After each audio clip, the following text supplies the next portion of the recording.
Yusuf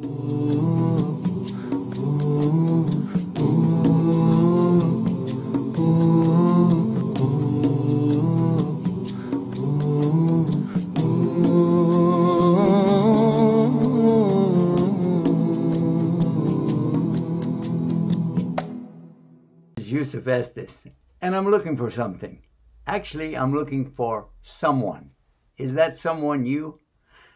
I want Dawah partners, and you can be my Dawah partner right now. It's real easy.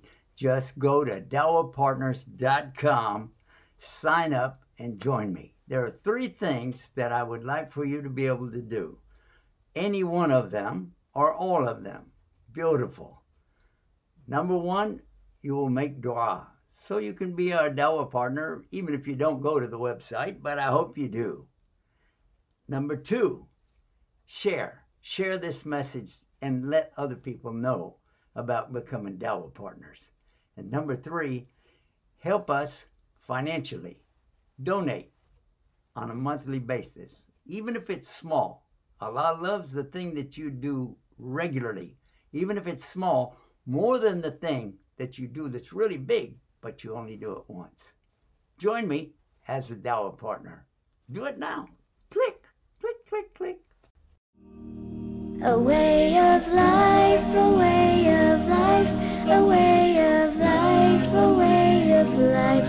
Islam is a way of life, a complete way.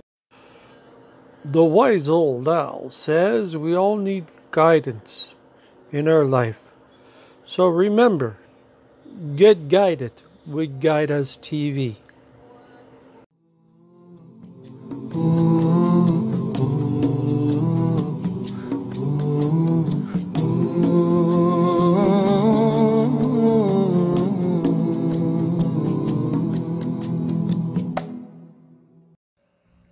Assalamu alaikum warahmatullahi wabarakatuh. Those of you who have been watching for our show tonight, it's kind of canceled. And I'd like to tell you exactly who the fool is behind that, but I'm afraid if I do that, I'll quit. Because I'm the one. Anyway, we do have Sister Kim is on the phone with us, and also we have Brother Habib and we have Richard Kiefer all on the phone. So if you would like for us to do something tonight, it's kind of weird, but we can try to do something. If you send up some hearts, I'll know that you're watching. If I don't see any hearts pretty quick, I'll just figure, hey, that's it's not a go. Oh, well, I see a heart already. 1 viewer. Well, okay. There's another one. That's a thumbs up. Thumbs ups. Hearts are coming. All right. Okay.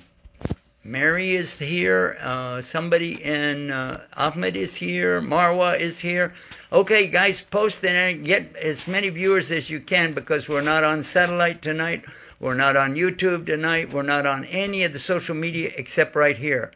Mahmoud is with us. Abdul Wahab is with us. Ahmed Atrari. MashaAllah. MashaAllah. Guys, I saw enough hearts. Now, what I need you to do is to tell everybody, if you've got a Facebook page, put it on the page so that people will watch it there. Okay? Do that. All right. Let's get started. Sister Kim, salam alaikum. Wa alaikum assalam. I hope everybody... Got more problem. If I don't hold the phone right now, it'll pause. Okay, so I gotta be real careful how I even hold the phone. Our station manager is traveling right now, and he set everything up on automatic. All I had to do, and he even said any fool could do it. So yeah, I guess this old fool did it. Anyway, it was all automatic. All I had to do was start at the right time. And I did everything except start on time, and it won't let you keep going. So, sister, are you still watching, monitoring it? Yes, I am. So if you see anything at all on there, well, then just let me know, okay? I will speak up as quickly as possible, inshallah. All right. Okay, well, let's go ahead and do our program. Let's find out. We do have Richard Kiefer with us. Assalamu alaikum. Yes, I'm here. All right, Richard, mashallah. And we have Habib with us. Assalamu alaikum. Wa alaikum salam, rahmatullah. All right, we've got the team here. You just can't see them. You just have to listen real close. And let's do our program. And now, what I'd like for you guys to do, now on my phone, it's showing me all of your comments. So don't put the comments in the, don't put hearts in the comment thing. You can just keep sending them up on the other thing, you know, so that I can see what you're saying. Singapore. Assalamu alaikum rahmatullah. Yasin. Har Yasin. All right. So what you can do is put up anything you want to talk about. Ask a question. Put a post up. Like if you just said the different fiqh versus Sharia. All right. Something like that. As simple as that. We can start the program with whatever you would like to do. Blonde Wali Khalil. Blind or blonde? Wali, what is it? Hamza bin Omar. Assalamu alaikum warahmatullahi wabarakatuh. Yeah, this is cool. So just tell everybody to tune in. Show them the link. All right? You can do that, right? All right. That all you got to do is hit the share button right underneath, right there. Okay?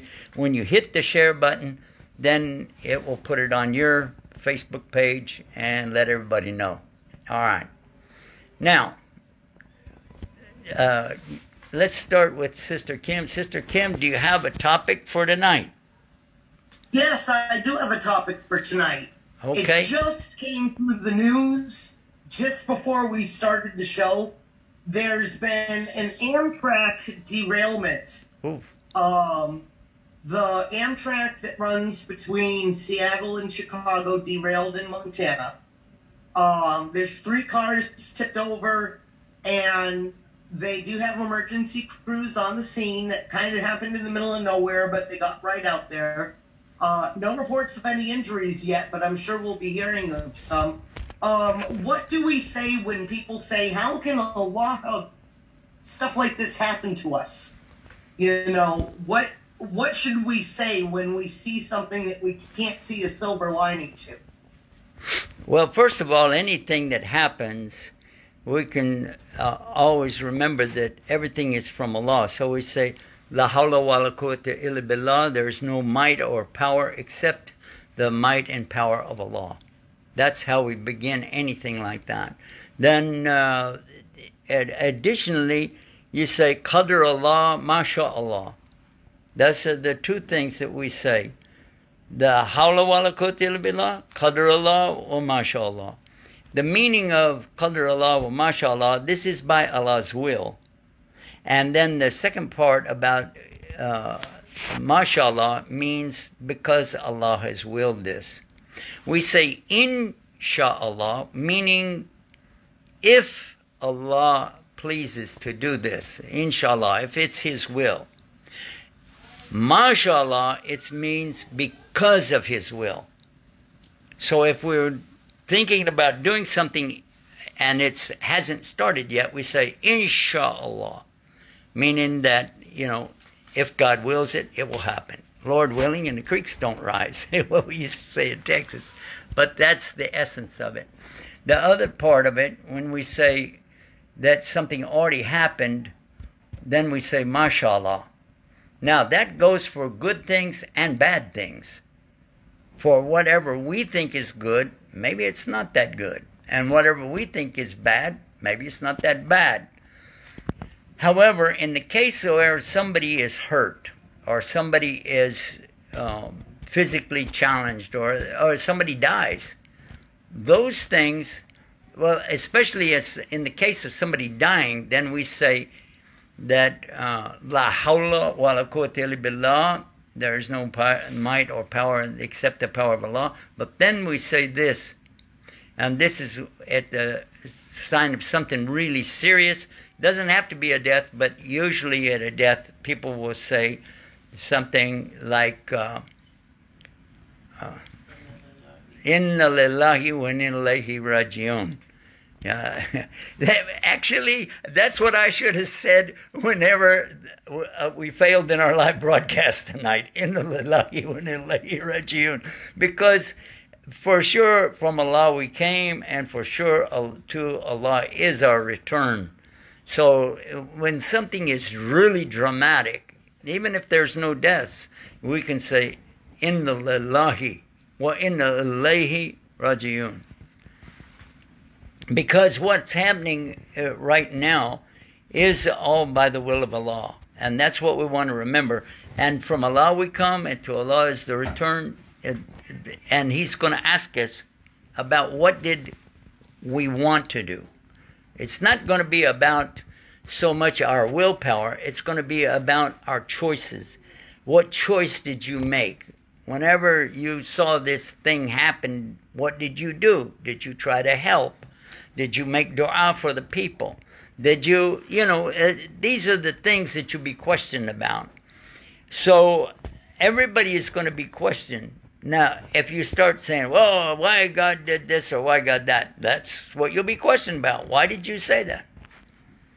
If something happened, you already know it's by the will of Allah, because nothing is going to happen except that it's by the will of Allah. And if that's the case, then why did you have a problem? I'm going to turn the phone and let you guys look at what we see. There you go. Now you can't see it because there you go.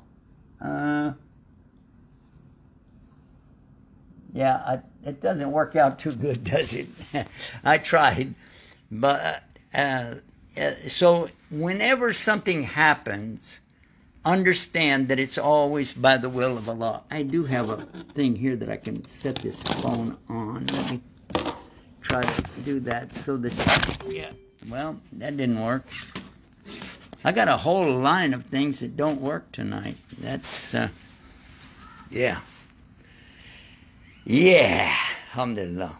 So, anybody else have something that they want to talk about? Now, if you guys online would like to talk about something, you have a question about something, post it right there. I'm monitoring it. And, sister, you don't see anything yet, right? No, I don't see anything yet. According to the schedule, we shouldn't see anything until 7 o'clock. So we got 1 hour of nothing there. And all because I didn't push the right button.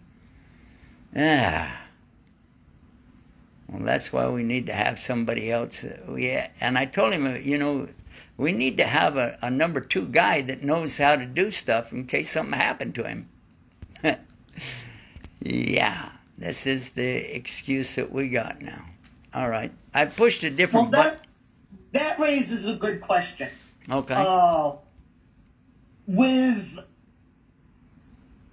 living a life of Islam, we understand that everything is the qadr of Allah. Yeah. And we also understand that He's given us a freedom of choice. Okay. If you think that someone is making a choice that is detrimental, is it within Islam to argue with them, or should we just let them make their own choice? Well, yeah, that I think that is on the individual basis. I don't think you can, just like there's no way that you can say that everybody is alike, so there's different cases, especially how somebody is going to respond to it. There are people that you could just tell them something simple and they would do it right away. There are other people you could give a very complex recitation of all of the things that they needed, but they won't listen to you. So I don't think that has an actual answer but I think that's a case where you should make a choice. Make a choice to decide whether or not you need to say something, and if you do need to say something to them, then yeah, say it. If somebody's life is in danger, you have to say something. There you go. Yeah, because again, that's the qualification there. You see something and you say that person's life is in danger, then you have to say something. Yeah. But on the other hand, somebody's going to wear one blue shoe and one black shoe. Maybe you should tell them, maybe not. I mean, it depends on where they're going to go, what they're going to do, and how comfortable the shoes are, and whether or not they're colorblind. I mean, there's a whole list of things that okay. This says Hassan Shakar said, "Are you a Muslim? It is the work of Al-Nabi, Rasul, messengers, prophets. Read the Sirah of Muhammad. So I said, I'm going to Taif and see how the message got to you." There you go. He's reminding us about the Sirah of the Prophet sallallahu alaihi wasallam, and in the biography of the Prophet sallallahu alaihi wasallam, there is a story about him and another companion going to a Taif. And Taif is not too far away from Mecca. I mean, if you're in a car, if you're walking with a camel, that's going to be a long journey. But that's what they did one time. They went out there, like this is 1,400 years ago, and they went from Mecca to a Taif. And when they got there, the people didn't receive them in the normal way that you would receive guests, because normally the Arabs will take you in for 3 days and 3 nights, no questions asked, give you service, or give you food, or give you water, give you a place to stay. But they didn't do that. And he had made it known that he wanted to have a dialogue or a question and answer, kind of and talk to him. And they refused to talk to him. They wouldn't even talk to him.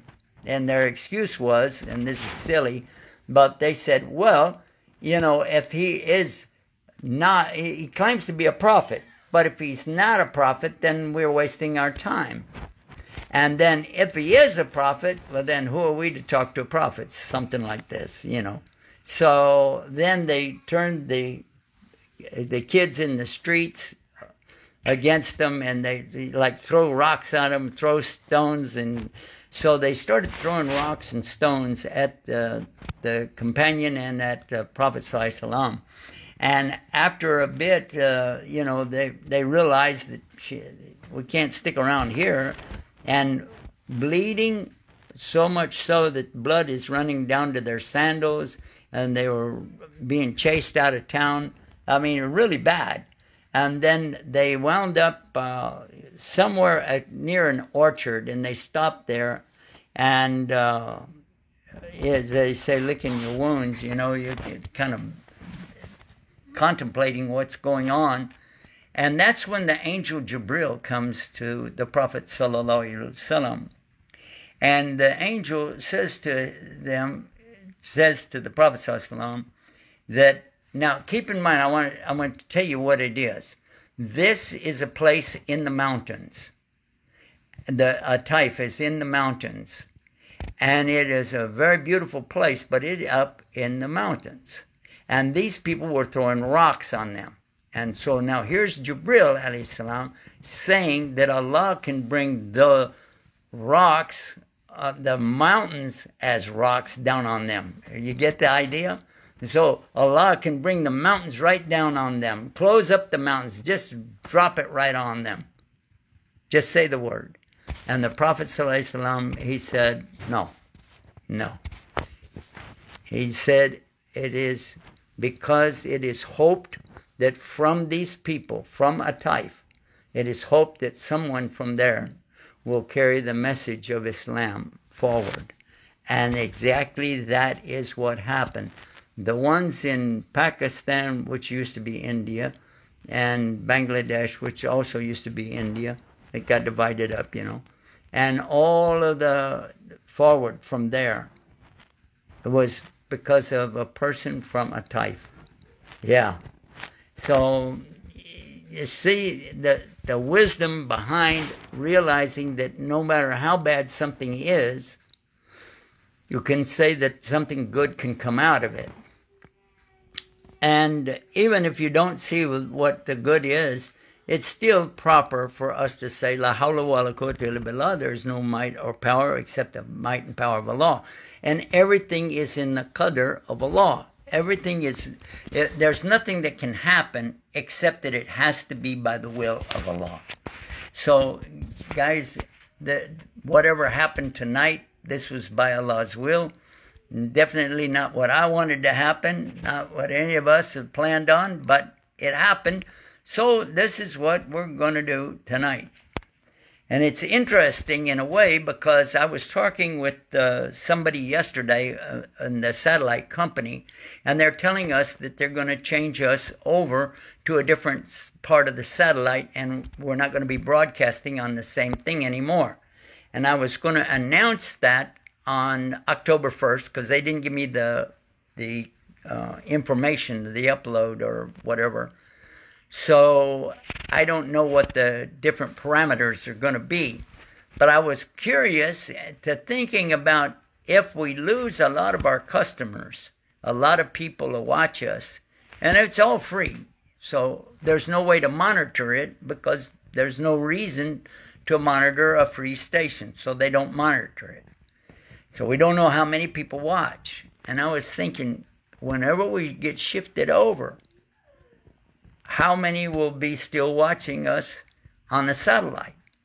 Because it's very expensive to keep it rolling. Oh, yeah. It's like $72,000 a year. And that is a bargain price. Yeah. We used to pay like $30,000 a month. Yeah, when we first got started. And that's a lot of money.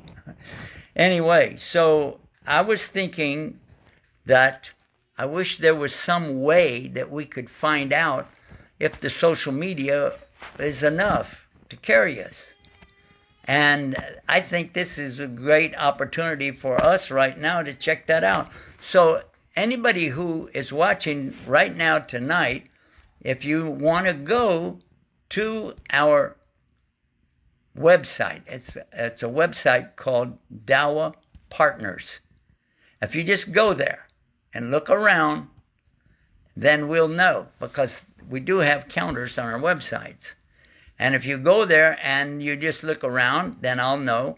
But then if you donate something, then we'll know that too. It can be $1, whatever you want to do. But if you do that, that will tell us that the social media is really working for us. But if nobody does that, then I know that we've got to keep on going with the satellite. Because obviously, there has to be somebody that's going to cover the expenses that we have, right?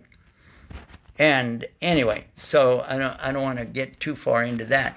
Normally, right about now, we do something that's called a break. And Sister Kim, are you still watching us? Yes, I am. And when nothing came up, right? Right. Okay, there's nothing we can do. I think it just kicked in, and I changed over. Let's see. I don't know if this is going to work or not. All right. Wait.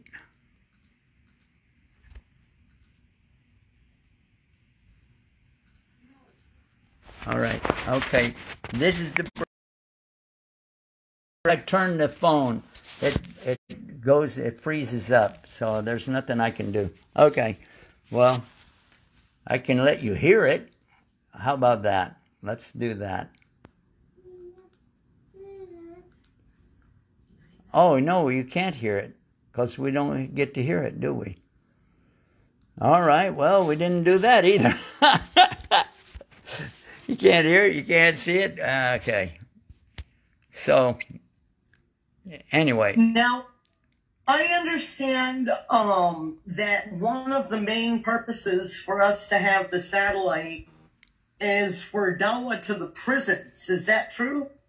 Well, yeah, that is true. But again, I don't know how many guys are really watching us in the prisons anymore. I don't know if they're following up with that, if they're paying attention to it.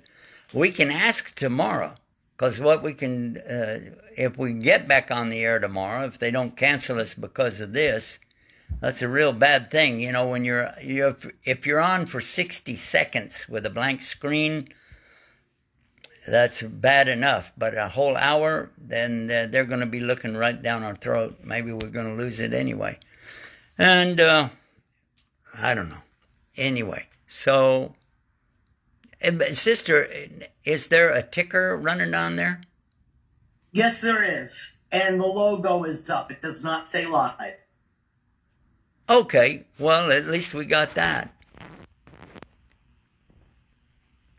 I pushed the stream button, but I pushed it too late. It needed to be on there when they cut over. I think that's how it is. So, anyway. Let me see. What were we talking about? Okay, go ahead, sister. Well, I've actually been talking for quite a bit. Does Habib or Richard have any questions? Habib, go ahead. One thing I can say, these things happen for a reason, and only Allah knows this. Yep, there you go. That, do you have any subject you'd like to talk about besides this? I don't want to think about it. Let me jump in and share something. Yes, go ahead, Richard Kiefer. You know, there's a part where everything is in the plan of Allah, and there's also a part where we're responsible to do things. Say, example, if your neighbor across the street, maybe a single mom, 3 kids, and they had no food and they were getting evicted, and you could sit on your porch and go, why does Allah allow that to happen? And then maybe Allah would turn to us and say, why are you allowing that to happen? Yeah, well, that's there's a part where we can jump in, and our responsibility to be good human beings. Well, when Sister mentioned this thing, she said that there were some people that immediately were on the scene in emergency vehicles and out there trying to help, right? So that was their choice. They didn't have to go. And always there's the opportunity for us. So Allah already knows, though, what we're going to do. And the idea behind all of this is on the day of judgment, when it's too late to you do anything else, when you see all of the things, the opportunities that you had to do something, but you didn't do it. And then there were the opportunities that you shouldn't have done something, but you did it anyway. And that's what we'll be asked about. But it's not like, well, I can say this, I can say that. No, because at that time, your mouth is only going to say the truth. Your nose, your eyes, your skin, every part of your body is going to tell the choices that you made, and you're not going to be able to control anything. It's all going to just come out in front of your face, and you're going to see exactly what you did and what you didn't do. And that's the real day of judgment. That is not something that's left up to me to say, well, that's my excuse and blah, blah, blah. No, because Allah knows full well what you did and what you didn't do. And He's going to ask me why I didn't push the right button. Anyway, oh yeah. I think there's a perspective, too, on our part. At least in my mind, I put the analogy of a parade. Brother Yusuf's out there in California, and every New Year's morning, there's a 5.5-mile parade goes by in Pasadena.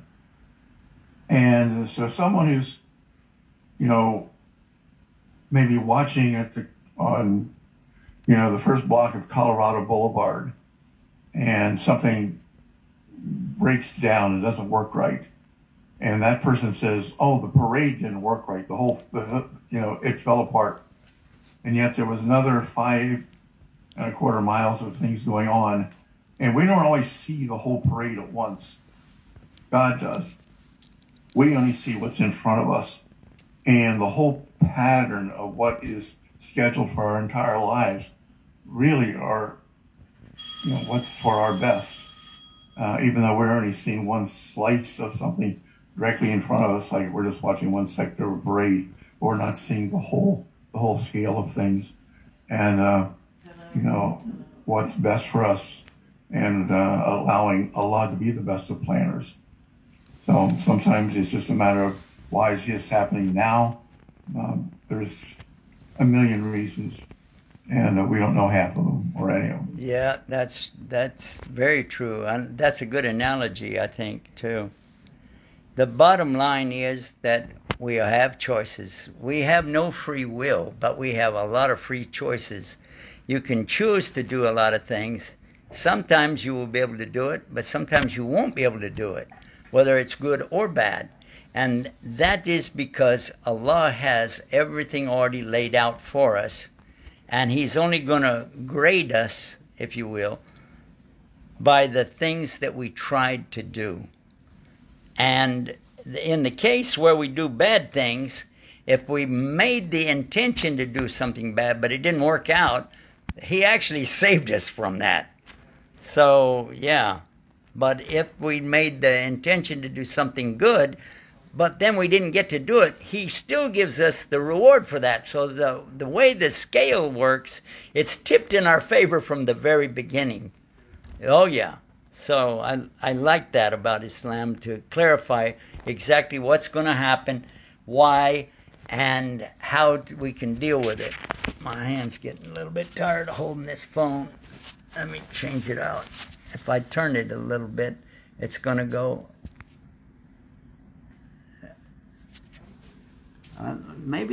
Okay, now. Let me see if I can put that on there. Okay. I don't know if I can make it work right. Okay. Try waving again.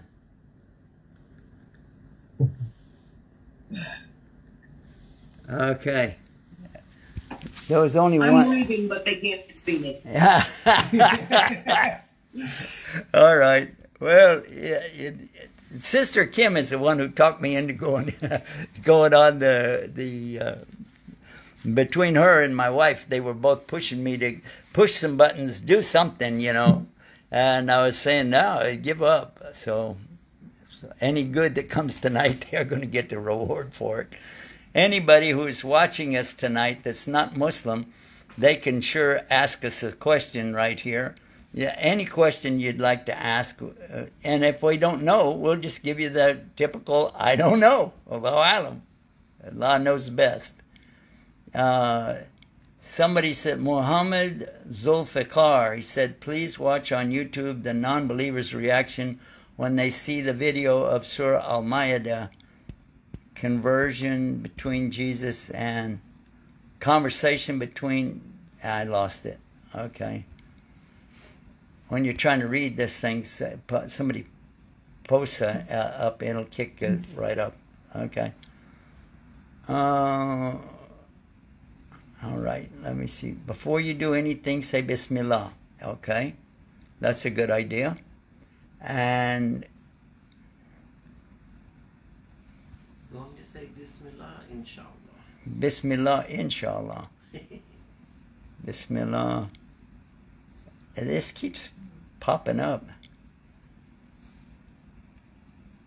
Oh, Bismillah ar-Rahman ar-Rahim. That's what they were trying to post there.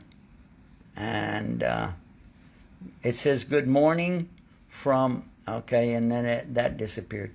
If you guys keep posting, I won't be able to read anything. That's okay, though. Have fun. Okay, it keeps changing, and I'm trying to read it. Boom, changes again. It says, thank you for having the program tonight, even though there's technical difficulty. Technical difficulty? That's an understatement.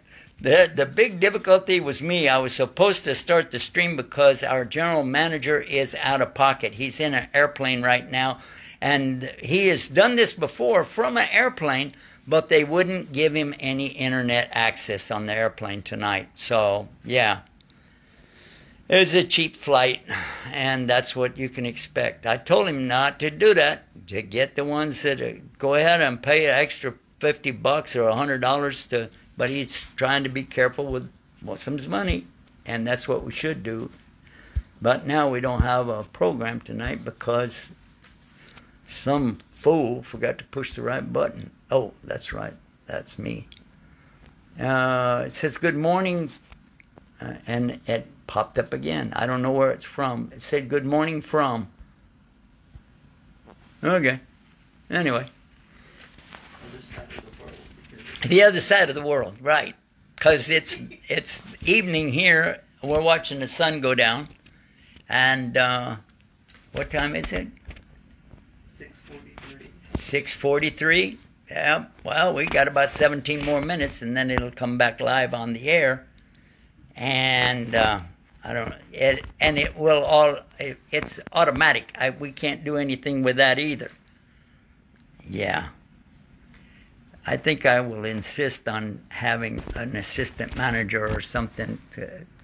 I'm sure we need to spend the money. That's a wise investment because anything happened to the one guy, even one day out of the year. He's been doing this for a year and a half, every single night. He pushes all the buttons, and I want him to share the load a little bit. So people like me don't get involved in technical stuff. Alhamdulillah. Anyway, let's see. Richard, have you got something that you'd like to talk about tonight? Well, this whole concept of the will of Allah and intention has always been kind of a bit of a not a confusing thing, but it's a very interesting concept where someone can have good intention.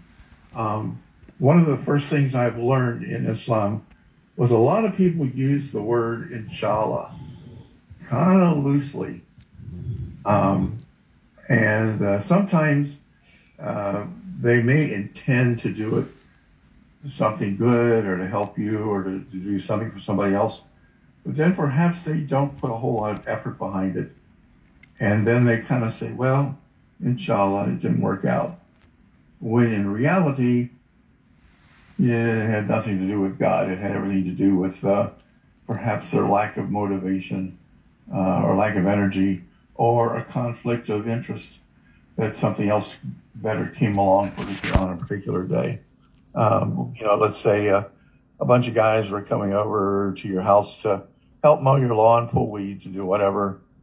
And they said, yeah, we'll all be there, inshallah. Then out of 6 guys, only one guy shows up, and the other 5 guys, things came up, and you kind of find what those things were, and it was kind of like, well, a bunch of guys went to the movies, another bunch of guys, went to play soccer and, other distractions, when it really had nothing to do with the will of Allah. It had everything to do with their personal wills, that they made choices that were not rewarding for their own lives. So it's kind of interesting, that whole intention thing. Actually, a better way for us to look at that. Let me see if I can put that. There we go. I don't know if you can see it now, but yeah. So you can see a little bit of stuff there. No? Forget it. Alhamdulillah Rabbil Alameen.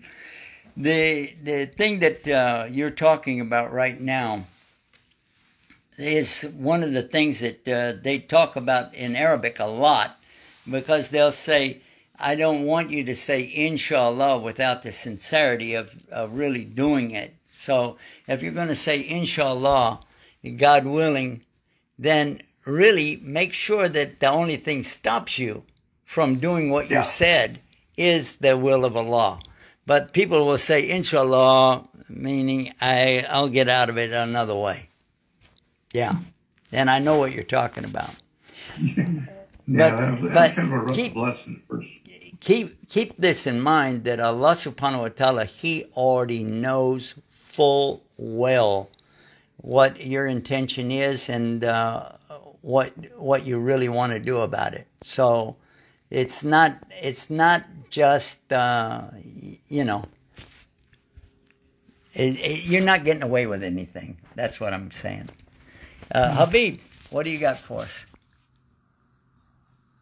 On that same topic, I can only speak for myself on this. I can't speak for all the other Muslims.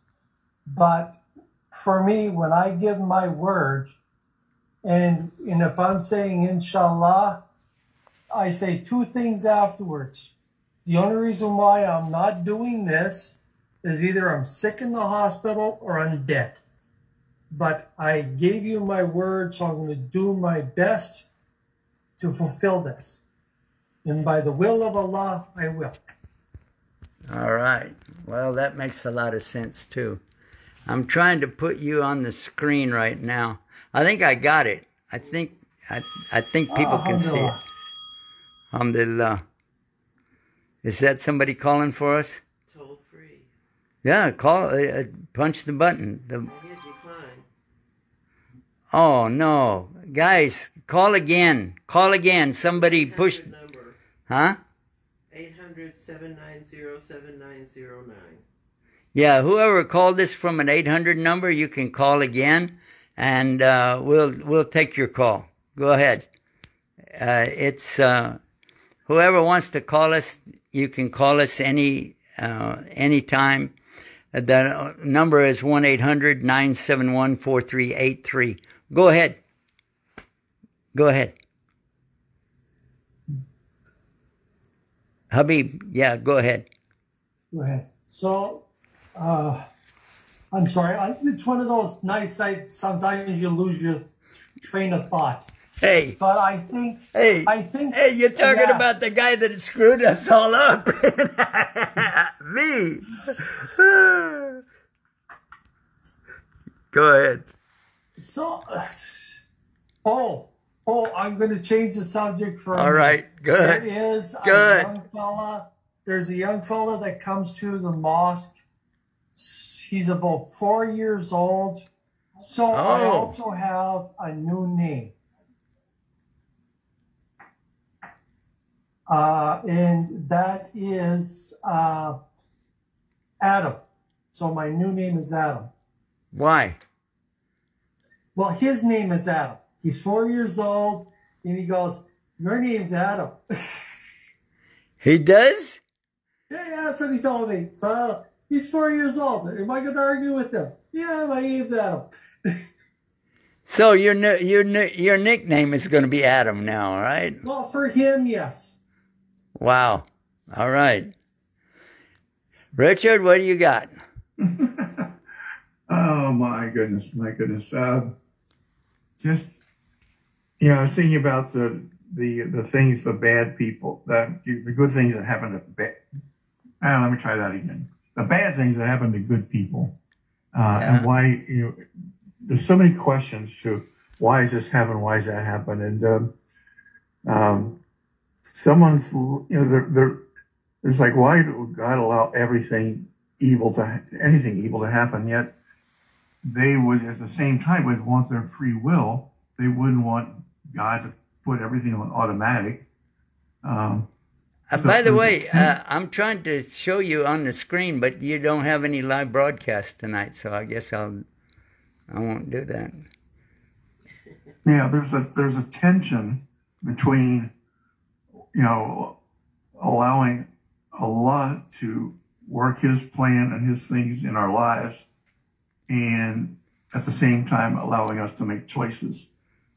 And sometimes we kind we want to fix all the bad things, but we're not willing to necessarily surrender all of our lives and our good things to Him. All right. Okay, Sister Kim, you got anything else for us? Yeah, I have a question. I'm going to take us back to an older topic when we were talking about the prophet, peace and blessings be upon him.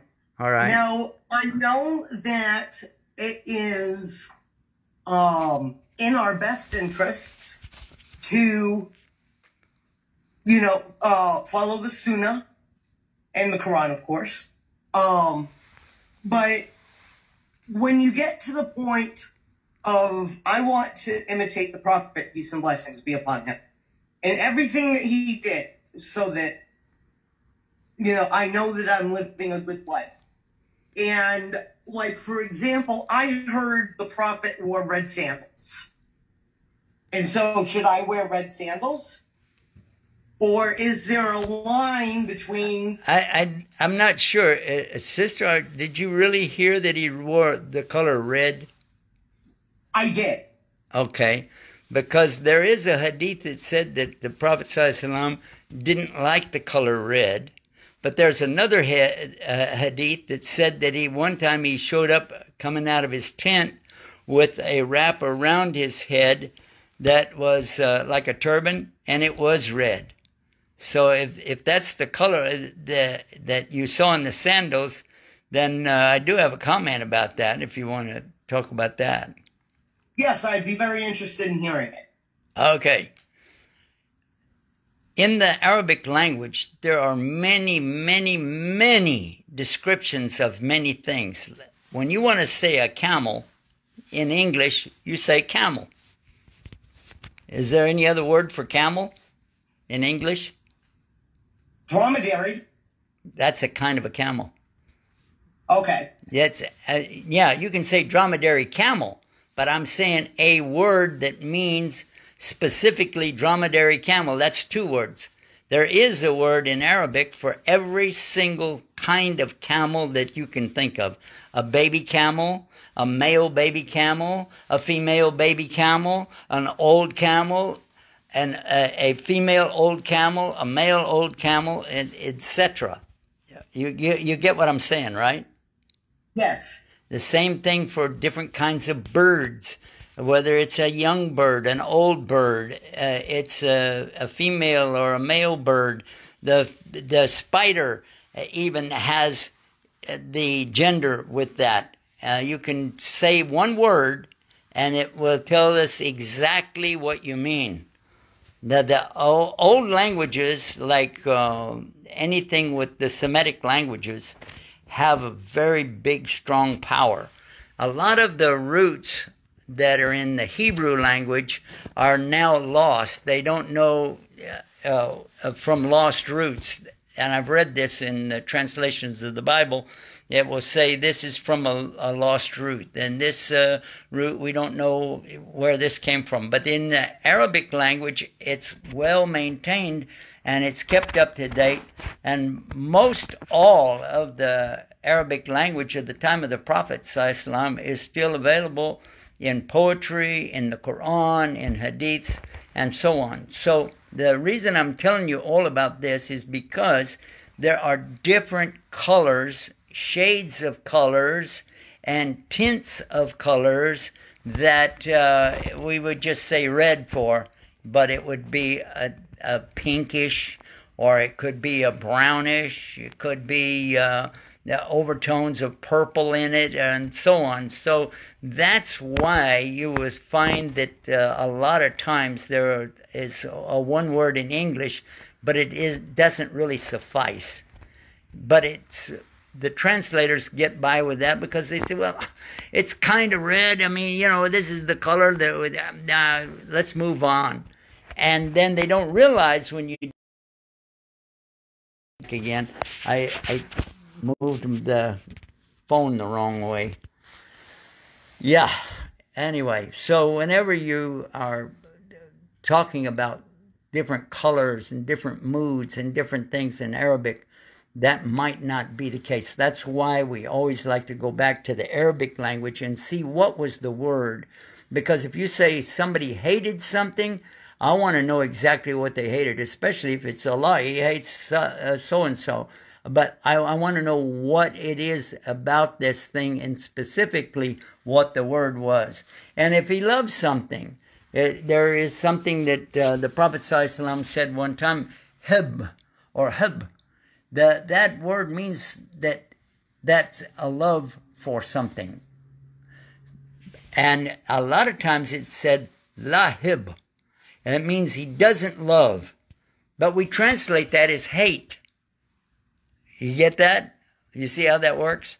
So you have to be really careful. But anyway, you go ahead. You were talking about somebody wearing red the Prophet ﷺ wearing red sandals. And then what was going to be the example that you said? Well, the question that I had was, how closely should we try to emulate the Prophet, peace and blessings be upon him? And, is there a point where you say, no, that's not necessary? Yes, there is. There's a lot of things that in the Sunnah of the Prophet ﷺ that are almost irrelevant. For instance, a lot of times, and maybe James or Habib, he can relate to this. Maybe Richard can relate to it as well. But have you ever had somebody tell you you should dress like the Prophet or wear the Sunnah clothes, the clothes of the Sunnah? With me, it was how to eat a banana. And I'm thinking, what does this have to do with anything? Well, okay, but if it's a Sunnah, suppose somebody told you you should wear that. Now, I want to stay with my particular subject because you get off on this and you miss the point. If they tell you to wear the Sunnah clothes, what do you think they mean? I would ask them to clarify and explain what they mean. Okay, because none of the people today in the United States or Great Britain or Europe or even in the Arab countries really wear the Sunnah dress. The only place you can find the Sunnah dress is common thing is in parts of Indonesia or Malaysia because they wear the two towels wrapped around them just like you do for Umrah or Hajj, except that they can have print on them, they can have color on them, and so on. So that people don't even know what the real Sunnah of the Prophet ﷺ is. And they're saying that it's already 0:00. So wherever you are in the world, it should be that this ordeal is over. Alhamdulillah. Alhamdulillah. So if anybody have any other question, or if you want to say anything or put up some hearts, now's the time to do it. Sister, have you seen anything come up with the clouds yet? Not yet. No, I am not. There it is. There it is. There we go. There it is. There it is. Okay. So that's it. Look at the hearts coming up now. Wow. MashaAllah. I'm not supposed to say wow. I'm supposed to say MashaAllah. Yeah. MashaAllah. MashaAllah. And we have some folks. Muhammad is talking to me. Salaluddin is talking to Asakam and Shah and Asrobik Korbik, Bassam and Suleiman, Cherry, Kareem, Lisa Miller said, oh, thank you for having your program tonight. Well, it wasn't much of a program, guys. Didi. Learn Arabic is playing. We're doing good. All right. So if you would like to tune into our regular channel, it is back on the air right now. Yeah, my fault. Anyway, if you were watching the channel and then it went dead and then you saw this, then you can know what happened. So tomorrow night we'll be back, inshallah, God willing, and the creeks don't rise. We will be back with our regular program tomorrow night. Please share this and tell everybody to watch for us live tomorrow night, same time, same station. And guys, stay guided with Guide Us TV. I love the way they say that. Assalamu alaikum. Yusuf Estes, and I'm looking for something. Actually, I'm looking for someone. Is that someone you? I want Dawah partners, and you can be my Dawah partner right now. It's real easy. Just go to dawahpartners.com, sign up, and join me. There are 3 things that I would like for you to be able to do. Any one of them or all of them. Beautiful. Number 1, you will make dua. So you can be our Dawah partner, even if you don't go to the website, but I hope you do. Number 2, share. Share this message and let other people know about becoming Dawah partners. And number 3, help us financially. Donate on a monthly basis, even if it's small. Allah loves the thing that you do regularly, even if it's small, more than the thing that you do that's really big, but you only do it once. Join me as a Dawah partner. Do it now. Click, click, click, click.